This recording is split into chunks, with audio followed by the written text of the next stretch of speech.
ಮಂಗಳೂರಿನಲ್ಲಿ ಮಂಗಳವಾರ ಸುರಿದ ಭಾರೀ ಮಳೆಯಿಂದಾಗಿ ನಗರದ ಹಲವು ಕಡೆಗಳಲ್ಲಿ ಜಲಾವೃತವಾಗಿರುವ ಸನ್ನಿವೇಶ ಸೃಷ್ಟಿಯಾಗಿದೆ.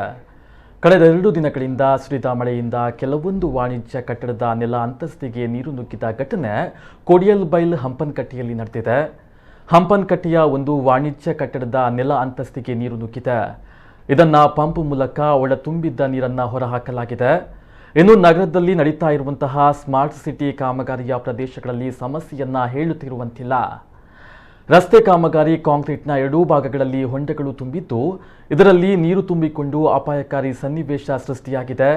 ಇದು ಕಂಡು ಬಂದಿದ್ದು ಮಂಗಳೂರಿನ ಜಿಲ್ಲಾಧಿಕಾರಿ ಕಚೇರಿಯ ಗೇಟ್ ಬಳಿ.